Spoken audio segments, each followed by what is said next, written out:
बिन माँ की बहू। साक्षी के पैदा होते ही उसकी माँ गुजर जाती है, जिसके बाद उसके पिता आलोकनाथ अकेले ही उसका पालन पोषण करते हैं। 16 साल की उम्र से ही साक्षी ने घर चलाने के लिए नौकरी शुरू कर दी थी।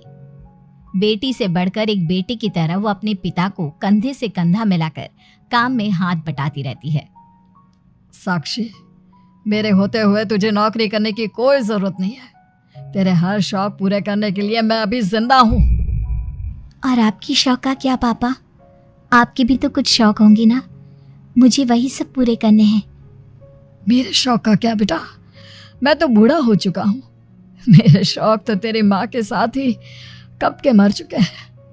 अब तो सिर्फ एक ही सपना है मेरा कि जल्दी से किसी अच्छे लड़के को देखकर तेरी शादी करा दूँ। क्या पापा, आपकी हर बात मेरी शादी पर आकर ही क्यों अटक जाती है? अगर मैं चली गई तो आपका ख्याल कौन रखेगा?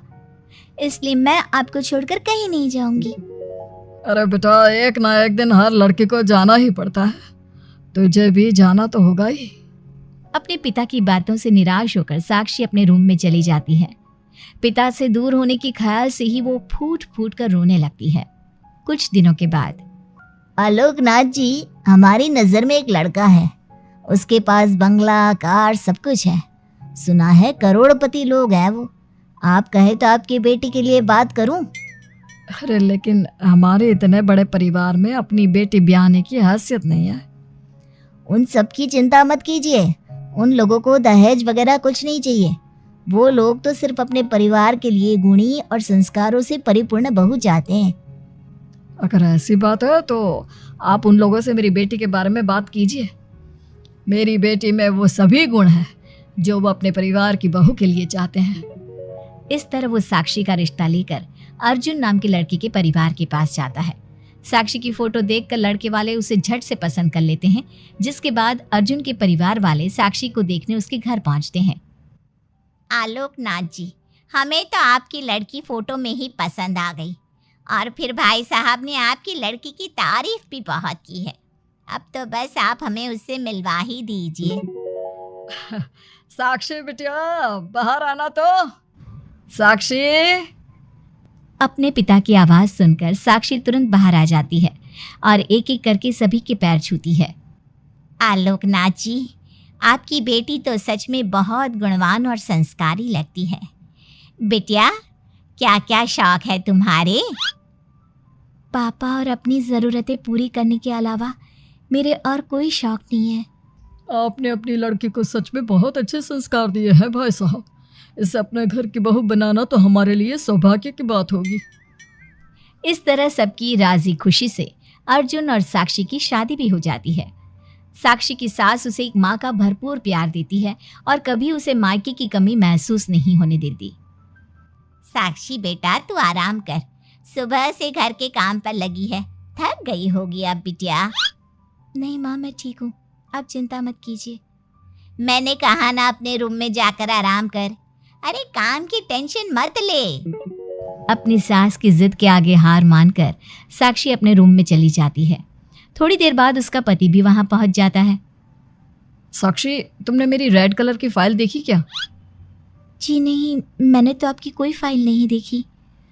साक्षी, तुमसे मेरी एक फाइल तक नहीं संभाली जाती। 1000 बार बोला है तुमसे कि मेरे सामान को हाथ मत लगाया करो। मेरी सुनती ही कहाँ हो तुम? माँ ने बहुत सर पर चढ़ा रखा है तुम्हें। अर्जुन के इतना कहते ही साक्षी रोने लगती है। साक्षी के रोने की आवाज सुनकर उसकी सास वहां पर आ जाती है। साक्षी बेटा, क्यों रो रही है? इस नालायक ने कुछ किया है क्या?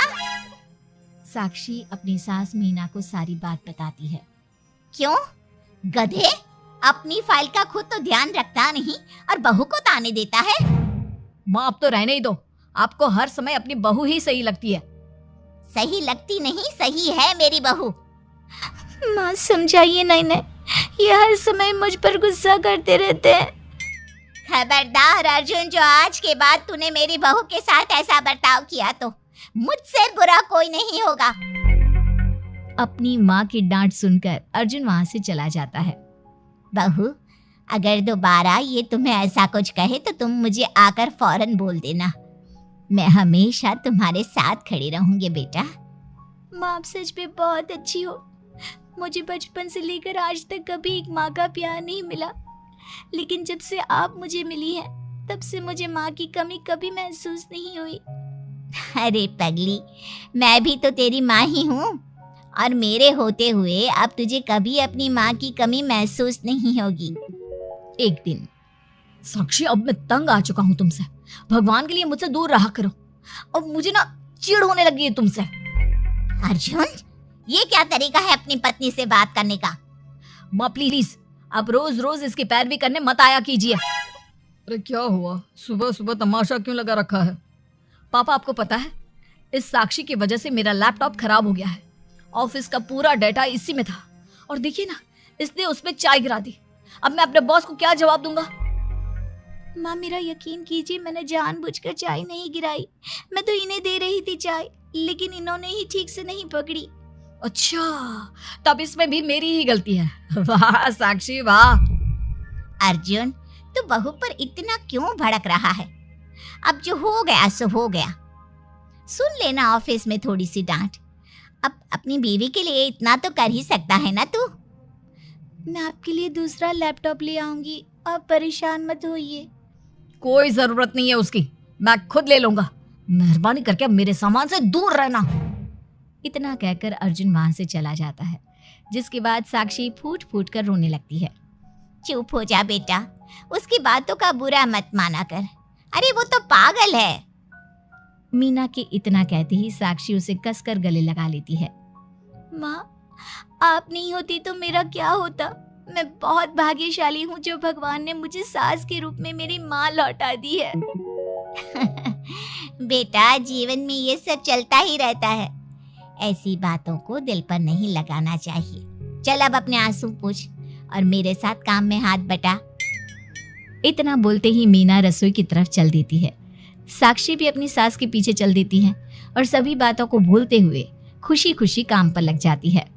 मन ही मन साक्षी अपनी सास को हर जन्म में अपनी माँ के रूप में मांगने के लिए भगवान से प्रार्थना करती रहती है। ऐसे ही दिन बीतते रहते हैं। मीना हर समय ढाल बनकर अपनी बहू के लिए खड़ी रहती। तभी एक दिन पड़ोसी, मीना, तूने अपने बेटे के लिए यह कैसी बहू चुनी है जिसकी माँ उसके पैदा होते ही गुजर गई? अरे ये तो कुलक्षणी है। ऐसो के घर का तो पानी भी नहीं पीना चाहिए, और तूने उस घर से लड़की चुन ली। ये सब फालतू बातें हैं, ऐसा कुछ नहीं होता। मीना, तूने उस बिन माँ की बहू को बहुत सर पर चढ़ा कर रखा है। अभी भी वक्त है, संभाल ले उसे। कहीं ऐसा ना हो कि तेरे हाथों से फिसल जाए तेरी बहू। ये तुम लोग क्या बोल रही हो? मेरी बहू बाकी बहू जैसी नहीं है, वो तो कोहिनूर से भी कीमती है मेरे लिए। हमारा काम था तुझे समझाना। बहू को कभी भी बेटे से बढ़कर प्यार नहीं देना चाहिए, वरना उन्हें बिगड़ते देर नहीं लगती। और यहाँ तो तेरी बहू बिन माँ के पली बड़ी है। न जाने उसके बाप ने कैसे संस्कार दिए होंगे उसे। चुप करो तुम लोग, मैं अच्छे से समझती हूँ तुम लोग मुझे मेरी बहू के खिलाफ भड़काना चाहते हो। देख मीना, हम तेरी सहेलियां हैं, तुझे भड़काकर हमें कुछ नहीं मिलने वाला, लेकिन बहू को इतना सर पर चढ़ाना ठीक नहीं। हमारा काम तो सिर्फ तुझे आगाह करने का था, बाकी मानना न मानना तेरी मर्जी। चल मीना, अब हम लोग चलते हैं, तू अपना ध्यान रखियो। इतना बोलकर सभी लोग वहां से चले जाते हैं, जिसके बाद मीना घंटों तक सोच में डूब जाती है और अपने बहू के प्रति इतनी सारी बातें सुनकर कहीं ना कहीं उसके मन में भी साक्षी के लिए हीन भावना जन्म लेती है। तभी वहां पर साक्षी भी आ जाती है। माँ जी, ये लीजिए चाय। रख दे और जा। क्या हुआ माँ जी, आप कुछ उखड़ी उखड़ी सी लग रही हैं। कहाँ ना जाए यहाँ से, एक बार में तुझे सुनाई नहीं देता क्या? अपनी सास का बदला सा व्यवहार देख साक्षी तुरंत वहां से चली जाती है। अगले दिन, बहू, आ बहू, कहाँ चली गई? साक्षी! जी जी माँ जी। ये क्या, घर इतना गंदा कैसे हो रखा है? कभी हाथ पैर भी मार लिया कर इधर उधर, वैसे तो सारा दिन घर में नाचती रहती है। मैं अभी पूरा घर अच्छे से साफ कर देती हूँ माँ जी। एक हाथ में झाड़ू और दूसरे हाथ में बाल्टी लिए साक्षी चुपचाप घर के कामों में लग जाती है। शाम में, साक्षी, ऑफिस में मेरी कल बहुत जरूरी मीटिंग है, मेरे कुछ कपड़े प्रेस कर दो, मुझे कल जल्दी निकलना है। जी अभी कर देती हूँ। साक्षी अर्जुन के कपड़े प्रेस कर ही रही होती है, तभी उसके ससुर उसे आवाज लगा देते हैं, जिस पर वो भागते हुए उनके पास जाती है। और थोड़ी देर बाद जब रूम में आती है तो वो देखती है कि अर्जुन के कपड़े बुरी तरह से जल चुके थे। मैंने कहा था ना तुमसे कि कल ऑफिस के मीटिंग में मुझे यही कपड़े पहनने हैं, उसके बाद भी तुमने मेरे कपड़े जला दिए। मुझे माफ कर दीजिए, मुझसे गलती हो गई। ये कोई छोटी मोटी गलती नहीं है, समझ में आ रहा है तुम्हें? शोर की आवाज सुनकर अभय और मीना भी वहां पहुंच जाते हैं। क्या हुआ, तुम दोनों लड़ क्यों रहे हो? पापा देखिए ना, इसने मेरी नई शर्ट जला दी जो मैं कल मीटिंग में पहनने वाला था। बेटा उसे मैंने ही आवाज दी थी, इसलिए वो शायद जल्दबाजी में प्रेस का बटन बंद करना भूल गई होगी। पापा अब आप भी माँ की तरह इसका साथ दे रहे हैं। अर्जुन, इस बार तू सही है और बहू गलत। आखिर वो इतनी लापरवाह हो कैसे सकती है? माँ जी प्लीज मुझे माफ कर दीजिए। अब तुम्हारी सजा ये है कि अभी और इसी वक्त तुम मेरे बेटे के लिए हूबहू ऐसी ही शर्ट ढूंढ कर ले आओ। जाओ। तुम्हारा दिमाग खराब हो गया है क्या? इस समय कहाँ जाएगी हमारी बहू? और अब तो सारी दुकानें भी बंद होने वाली होंगी।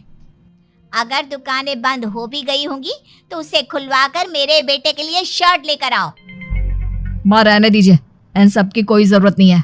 पापा ठीक कह रहे हैं, इस समय कहाँ जाएगी ये? मैं कोई दूसरा शर्ट पहन लेता हूँ। मैंने जो कह दिया सो कह दिया। अब गलती इसने की है तो सुधारना भी इसे ही पड़ेगा। जाकर शर्ट लेकर आओ। मीना की बातें सुनकर साक्षी रोते हुए वहां से चली जाती है और रात के 10 बजे तक पति के लिए दुकानों पर जाकर कपड़े ढूंढती रहती है। थक हार कर करीब 12 बजे साक्षी कपड़े लेकर घर पहुंचती है। अर्जुन की ऑफिस के मीटिंग के लिए तुम्हें हूबहू वैसे ही कपड़े मिले या नहीं? ये रहे कपड़े मम्मी जी। साक्षी अपनी सास को कपड़े देकर जा ही रही थी कि मीना उसके हाथ में चोट देखती है। ये चोट कैसे लगी तुझे? पता नहीं, जल्दबाजी में शायद किसी चीज से लग गई होगी। इतनी बड़ी हो गई हो, अब अपना ध्यान रखना कब सीखोगी? आप तो जानती ही हैं माँ, मैं बिन माँ की पली बड़ी हूँ। माँ के ना होने के कारण मेरे सर पर इतनी जिम्मेदारियाँ थी जिन्हें निभाते निभाते मैं खुद का ख्याल रखना ही भूल गई। लेकिन आप जानती हैं माँ, मुझे अब भगवान से कोई गिले शिकवे नहीं है, क्योंकि भले ही उन्होंने मुझसे एक माँ छीनी है, लेकिन उन्होंने आपको मुझे दिया है और अब आप ही मेरी माँ हैं। इतना कहकर साक्षी माँ से चली जाती है। साक्षी की बातों को सुनकर मीना को भी अपने कहे और अपनी गलतियों पर पछतावा होने लगता है, इसलिए वो बिना खाए पिए ही सो जाती है। अगले दिन, माँ जी कल का सारा खाना तो ऐसे ही पड़ा है, आपने अच्छे से खाना नहीं खाया था क्या? मुझे भूख नहीं थी कल। साक्षी अपनी सास के दर्द को समझ जाती है और उसका हाथ पकड़ते हुए कहती है, चलिए माँ जी, मैंने आपके लिए आपके फेवरेट छोले भटूरे बनाए हैं। आपने कल रात से कुछ नहीं खाया था ना, इसलिए सुबह उठते ही मैंने पहले आपके लिए खाना बनाया है। खाना तो तूने भी नहीं खाया होगा ना, चल जाकर पहले तू खा ले। माँ जी क्या हम साथ बैठकर खाना नहीं खा सकते प्लीज? बहुत दिन हो गए हैं। साक्षी के इस तरह बोलने से मीना का दिल पिघल जाता है और वो मान जाती है। साक्षी मीना के लिए खाना लगाती है, जिसका पहला निवाला मीना अपनी बहू को खिलाती है। मुझे माफ कर दे बेटा, मैं जानती हूँ पिछले कुछ दिनों से मैंने तुझे बहुत चोट पहुँचाई है, हो सके तो मुझे माफ कर देना। नहीं नहीं माँ जी, आपका पूरा हक है मुझे डांटने का। मुझे आपकी किसी भी बात का कभी बुरा नहीं लगा। अपनी सहेलियों की बातों में आकर मैंने अपने दिल में तेरे लिए नफरत पाल ली थी, लेकिन कल जब तुझे रोते बिलखते देखा तो मेरी ममता फिर से लौट आई। मुझे माफ कर दे बेटा, मैं एक अच्छी सास नहीं बन सकी। किसने कहा आपसे कि आप अच्छी सास नहीं हैं? आप तो वर्ल्ड की बेस्ट सास हो, और सच कहूं उससे भी बढ़कर बेस्ट बेस्ट बेस्ट बेस्ट मेरी माँ हो आप। इतना कहकर साक्षी अपनी सास को गले लगा लेती है